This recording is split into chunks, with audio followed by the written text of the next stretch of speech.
जय श्री राम प्रेमी भक्तों। जब मन बहुत परेशान हो जाता है ना, तो बाहर की दुनिया नहीं बल्कि अंदर की आवाज़ें हमें बहुत ज़्यादा थका देती हैं। विचार ऐसे भागते हैं जैसे बिना ड्राइवर की गाड़ी ढलान पर उतर रही हो। ब्रेक भी हैं पर पकड़ नहीं बनती। ऐसे समय में हमारे संतों ने कोई लंबी चौड़ी साधना नहीं बताई, बल्कि सिर्फ 3 मिनट की एक आंतरिक प्रक्रिया दी है, जिसका वर्णन हमें भगवत गीता में भी मिलता है। भगवान कहते हैं, अशांतस्य कुतः सुखम, यानी जिसका मन अशांत है वह सुख को छू भी नहीं सकता।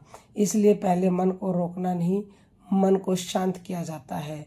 और मन शांत होता है अपनी ही सांसों पर टिकाने से।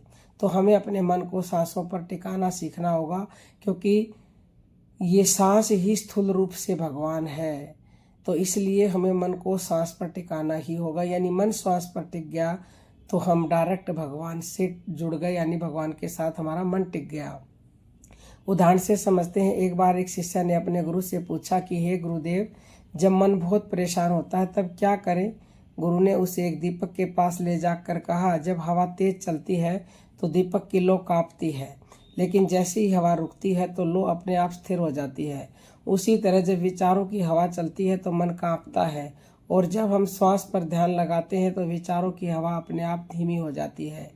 ये कोई कल्पना नहीं है। यही बात पतंजलि योग सूत्र में भी कही गई है कि योग की मतलब कि मन की चित्त वृत्तियों का निरोध करना चाहिए। चित्त की वृत्तियों का शांत हो जाना ही योग है। आप 3 मिनट की साधना कैसे करनी ये जान लें। आंखें बंद करें और बस अपनी सांसों को महसूस करना शुरू करें। सांस अंदर जाए मन में धीरे से कहें सो, और जब सांस बाहर आए तो मन में धीरे से कहे हम। कोई जोर नहीं लगाना, कोई कल्पना नहीं करनी, बस सांस के साथ प्राकृतिक मंत्र को जोड़ देना है जो स्वयं हमारी सांसों में हो रहा है। संतों ने इसे अजपा जाप कहा है, जो अपने आप चलता है। मान लीजिए आपका मन किसी बात से बहुत दुखी है, जैसे किसी ने कुछ गलत कह दिया। अभी वो घटना बार बार याद आ रही है और आप उसे रोक नहीं पा रहे, लेकिन जैसे ही आप 3 मिनट के लिए सोहम को यानी कि सांस से जोड़ देते हो तो धीरे धीरे मन उस घटना से हटकर वर्तमान में टिकने लगता है।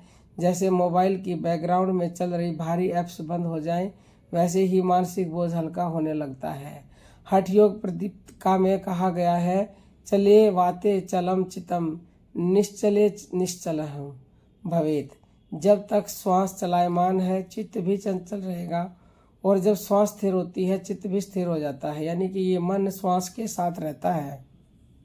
सिर्फ 3 मिनट और आप महसूस करेंगे कि जो मन अभी तूफान में फंसा हुआ था वही अब शांत झील जैसा हो गया है।